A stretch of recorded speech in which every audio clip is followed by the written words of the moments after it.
बिस्मिल्लाहिर्रहमानिर्रहीम।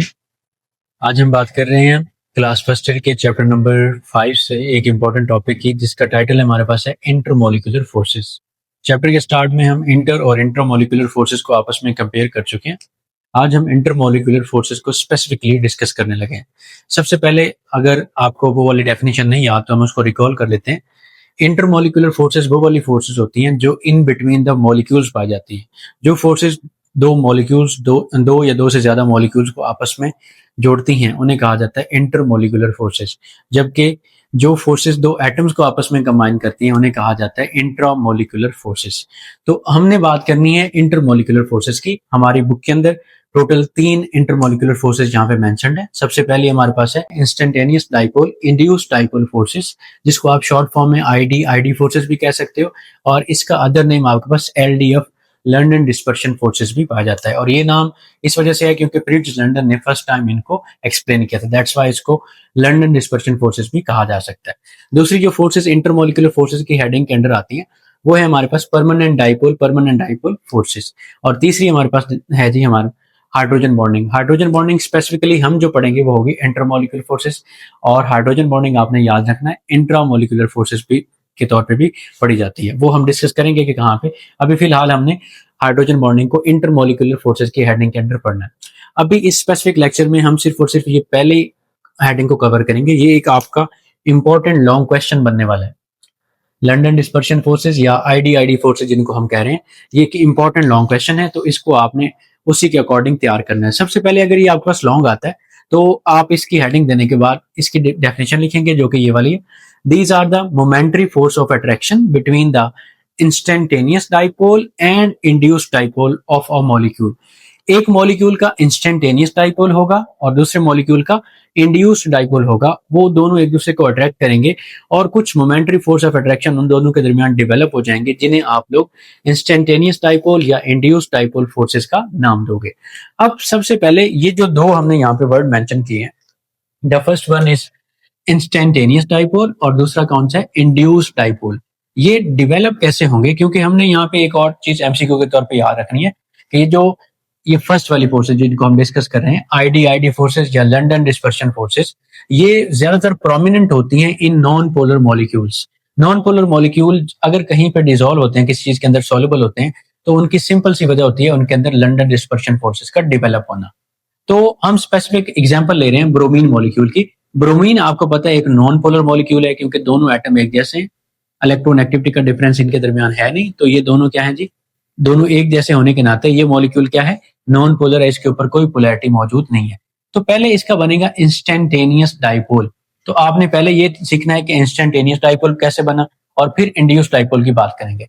Instantaneous dipole के लिए आप याद रखो कि सपोज ये दो मॉलिक्यूल हैं ब्रोमीन के, जिनके ऊपर अभी तक कोई चार्ज नहीं है, क्योंकि इनके अंदर पोलैरिटी नहीं है, ये दोनों नॉन पोलर हैं। लेकिन चूंकि इनके अंदर इंटरमोलिकुलर फोर्सेस काफी वीक हैं, जब ये एक दूसरे के करीब आएंगे तो इसकी इलेक्ट्रॉनिक डेंसिटी दूसरे की इलेक्ट्रॉनिक डेंसिटी को रिपेल करेगी। इससे ये होगा कि इनके जो न्यूक्लियाई हैं वो एक साइड पे आ जाएंगे और इलेक्ट्रॉनिक डेंसिटी अपोजिट साइड पे चली जाएगी, और ये मॉलिक्यूल कुछ इस तरह से इनके अंदर डाइपोल क्रिएट हो जाएंगे। एक साइड पे न्यूक्लियस आ जाएगा, इधर इलेक्ट्रॉनिक डेंसिटी और इधर न्यूक्लियस। अब ये जो एक साइड पे पॉजिटिव है एक साइड पे नेगेटिव है, तो इस वजह से यहाँ पे पार्शियल पॉजिटिव डेवलप हो गया और इस साइड पे पार्शियल नेगेटिव। इसी तरह से इधर पार्शियल नेगेटिव और इधर पार्शियल पॉजिटिव। और ये मोमेंटरी फोर्सेस हैं, एक लम्हे ये partial positive partial negative develop होते हैं, अगले लम्हे ये खत्म हो जाते हैं।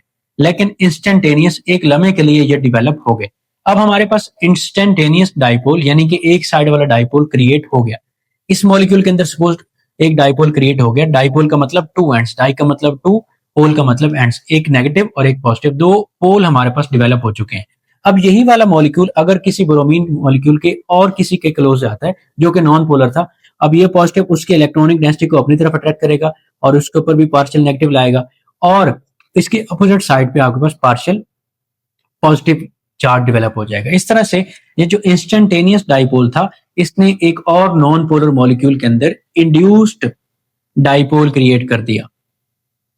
इंड्यूस्ड का मतलब ये है कि इसने जो इंस्टेंटेनियस मॉलिक्यूल हमारा बना है ये वाला, इसने इसके अंदर जो है डाइपोल को खुद क्रिएट किया। दैट्स व्हाई ये वाला होगा इंड्यूस्ड डाइपोल और ये वाला क्या होगा, इंस्टेंटेनियस डाइपोल। तो इन दोनों के दरमियान यहाँ पे अब अट्रैक्शन डेवलप हो जाएगी, momentary force of attraction between these two, that will be called as London dispersion force, या फिर आप इसको कहोगे instantaneous dipole induced dipole force. ये प्रॉपर आपने इसकी इस तरह से डेफिनेशन कर लेनी है।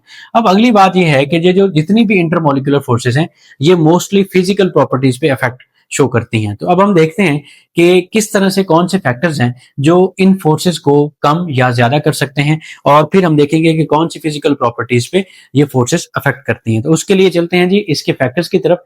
अगर हम फैक्टर्स की बात करते हैं तो दो मेनली फैक्टर्स हमारे पास मेंशन है, एक है मॉलिक्यूलर मास या साइज और दूसरा है सरफेस एरिया। अगर मॉलिक्यूलर मास या साइज की बात करते हैं तो ये डायरेक्टली प्रोपोर्शनल है लंडन डिस्पर्शन फोर्सेस। मैं दोबारा रिपीट कर रहा हूं कि लंडन डिस्पर्शन फोर्सेस का मतलब हम इंस्टेंटेनियस डाइपोल इंड्यूस्ड डाइपोल ही ले रहे हैं।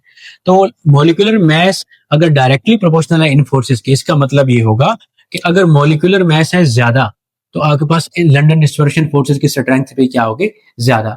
और अगर मॉलिक्यूलर मास होगा कम तो लंडन डिस्पर्शन फोर्सेस की स्ट्रेंथ भी क्या हो जाएगी, कम हो जाएगी। तो इसके लिए हम एक स्पेसिफिक एग्जांपल डिस्कस करते हैं। हमारे पास ग्रुप नंबर 17 है पीरियोडिक टेबल में, that is fluorine, chlorine, bromine, iodine and astatine.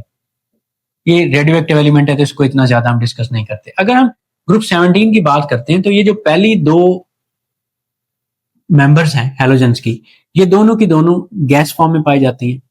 ये जो ब्रोमीन है ये लिक्विड फॉर्म में एग्जिस्ट करती है, जबकि आयोडीन रूम टेम्परेचर पर सॉलिड फॉर्म में एग्जिस्ट करती है। अब क्या चीज है जिसने इनकी फिजिकल स्टेट को चेंज कर दिया? जब हम एक ग्रुप में टॉप टू बॉटम आते हैं, आपको पता है एटॉमिक साइज बढ़ता है, यानी कि मॉलिक्यूलर मास या मॉलिक्यूलर साइज के बढ़ने से, टॉप टू बॉटम आने से चीजों की फिजिकल स्टेट चेंज हो गई। तो एक ही फैक्टर है, जैसे जैसे हम टॉप टू बॉटम आते हैं ये जो पोलराइजेबिलिटी है या ये जो इंड्यूस्ड डाइपोल और इंस्टेंटेनियस डाइपोल क्रिएट करने की पावर है वो बढ़ती जाती है। जैसे जैसे एटॉमिक साइज बढ़ेगा तो आपके पास लंडन डिस्पर्शन फोर्सेस की स्ट्रेंथ बढ़ेगी, और लंडन डिस्पर्शन फोर्सेस अगर ज्यादा होंगी तो वो चीजों की फिजिकल स्टेट को गैस से लिक्विड और अल्टीमेटली सॉलिड में कन्वर्ट कर देंगी। तो इसका मतलब ये हुआ कि लंडन डिस्पर्शन फोर्सेस ने फिजिकल प्रॉपर्टीज ऑफ ग्रुप 17 को चेंज कर दिया।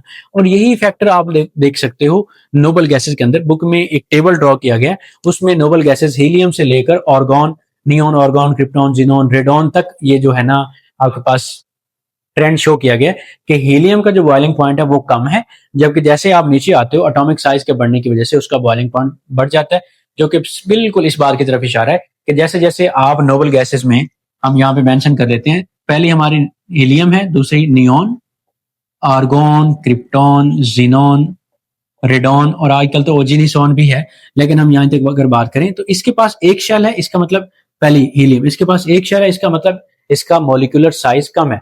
जबकि जैसे जैसे हम पीरियड चेंज करते हैं एक एक शेल बढ़ता है, तो 1 2 3 4 5 6, रेडॉन के पास 6 शेल है, तो इसका मॉलिक्यूलर मास क्या होगा, ज्यादा होगा। मॉलिक्यूलर मास ज्यादा है तो लंडन डिस्पर्शन फोर्सेस ज्यादा होंगी। लंडन डिस्पर्शन फोर्सेस ज्यादा होने की वजह से इसका बॉइलिंग पॉइंट नोबल गैसेस का टॉप टू बॉटम बढ़ जाता है। ये भी आपने याद रखना है। तो पहला फैक्टर हमारा हो गया मॉलिक्यूलर मास या साइज, डायरेक्टली प्रोपोर्शनल होता है लंडन डिस्पर्शन फोर्सेस के। दूसरा फैक्टर है हमारे पास surface area is also directly proportional to London dispersion forces. इसका सिंपल मतलब ये है कि अगर सरफेस एरिया ज्यादा होगा तो लंडन डिस्पर्शन फोर्सेस ज्यादा होंगी, और अगर सरफेस एरिया किसी मॉलिक्यूल का कम है तो उसके अंदर लंडन डिस्पर्शन फोर्सेस भी कम होंगी। उसके लिए हम एग्जाम्पल ले रहे हैं हाइड्रोकार्बन के अंदर से। दोनों सैचुरेटेड हाइड्रोकार्बन है, एक है इथेन और एक है हेक्सेन। इथेन में सिर्फ 2 कार्बन है और हेक्सेन में 6 कार्बन है। जहां पे 2 कार्बन होंगे उनका सरफेस एरिया ऑब्वियसली कम होगा, जहां पे 6 कार्बन स्ट्रेट चेन में जुड़े हुए हैं कुछ इस तरह से।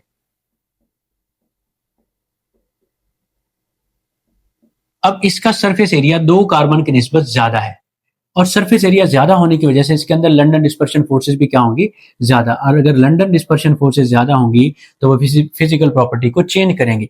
तो इसी बात से वाज़ेह हो जाता है कि इथेन जिसका सरफेस एरिया कम है उसका बॉइलिंग पॉइंट है आपके पास -88.6, और हेक्सेन जिसका molecular size surface area, molecular size भी ज्यादा है इसका, जो हेक्सेन है इसका सरफेस एरिया ज्यादा है, इसलिए इसका बॉइलिंग पॉइंट 68.7 है, ये प्लस में है 68.7।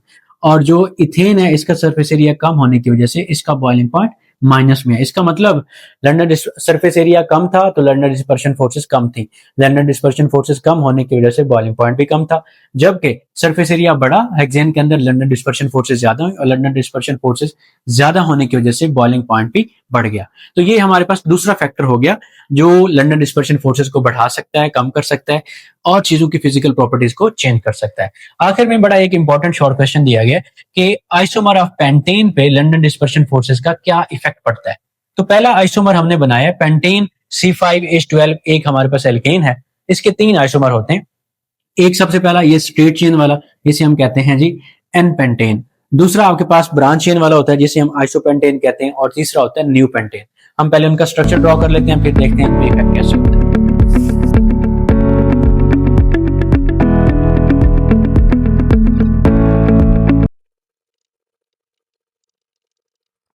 यहाँ पे हम आइसोमर ऑफ पेंटेन को देख रहे हैं। ये पहला आइसोमर है आपके पास पेंटेन का। पेंटेन का मॉलिक्यूलर फार्मूला होता है C5H12, लेकिन इसके स्ट्रक्चर 3 तरह के पॉसिबल हैं। तो ऐसे कंपाउंड जिनका मॉलिक्यूलर फार्मूला सेम हो लेकिन स्ट्रक्चर फार्मूला डिफरेंट हो, वो एक दूसरे के आइसोमर कहलाते हैं। तो पेंटेन के हमारे पास 3 आइसोमर हैं। एक है ये एन पेंटेन, जिसको हम नॉर्मल पेंटेन का भी नाम देते हैं स्ट्रेट चेन में। इस स्ट्रेट चेन होने की वजह से इसका सरफेस एरिया बढ़ जाएगा, चेन लेंथ बढ़ी हुई है। चेन लेंथ बढ़ने की वजह से ज्यादा पॉसिबिलिटीज होंगी कि ज्यादा मॉलिक्यूल आके इससे इंटरेक्ट करें और इसका इंस्टेंटेनियस या इंड्यूस्ड डाइपोल क्रिएट कर सकें। इसलिए इसके अंदर लंदन डिस्पर्शन फोर्सेस ज्यादा होगी और इसका बॉइलिंग पॉइंट तीनों आइसोमर में से सबसे ज्यादा होगा 36.2 डिग्री सेल्सियस। दूसरा जो इसका आइसोमर है वो आपके पास है आइसोपेंटेन या आइसोपेंटेन इसको कहते हैं। इसमें 4 कार्बन तो स्ट्रेट चेन में होते हैं लेकिन एक की यहाँ पे ब्रांच बनी होती है, जैसे ये वाली बनी है। ब्रांच बन जाने की वजह से कार्बन की चेन लेंथ कम होगी। चेन लेंथ कम होने से सरफेस एरिया कम हुआ। सरफेस एरिया के कम होने से लंदन डिस्पर्शन फोर्सेस कम हुई। इसी वजह से इसका बॉइलिंग पॉइंट आपके पास 28 डिग्री सेल्सियस हो गया। जबकि तीसरा जो आइसोमर है वो है हमारे पास न्यू पेंटेन। न्यू पेंटेन में एक सेंट्रल कार्बन होती है, उसके साथ 4 बाहर हम ब्रांचेस लगा देते हैं पेंडेंट। इस तरह से क्या होता है कि इसका सरफेस एरिया मजीद इसकी वजह से इससे भी कम हो जाता है, ये इस लास्ट वाले का। और सरफेस एरिया कम होने से लंदन डिस्पर्शन फोर्सेस कम होंगे। लंदन डिस्पर्शन फोर्सेस कम होने की वजह से इसका बॉइलिंग पॉइंट सबसे कम होता है तीनों में से, जो कि होता है 9.5 डिग्री सेल्सियस। ये आइसोमर ऑफ पेंटेन का अलहदा से भी शॉर्ट क्वेश्चन आपसे पूछा जा सकता है या फिर इसकी जो ये बॉइलिंग पॉइंट की वैल्यूज हैं ये आपसे एमसीक्यू के तौर पे पूछी जा सकती हैं। That was all about the first heading जो हमने कवर की, instantaneous dipole, induced dipole forces, जिसको आपने आईडीआईडी फोर्सेस या लंदन डिस्पर्शन फोर्सेस का नाम दिया। नेक्स्ट हेडिंग है हमारे पास परमानेंट डाइपोल फोर्सेस, इसको हम साथ में कवर करते हैं और एंड पे हम इंशाल्लाह एक अलहदा वीडियो में हाइड्रोजन बॉन्डिंग को कवर करेंगे।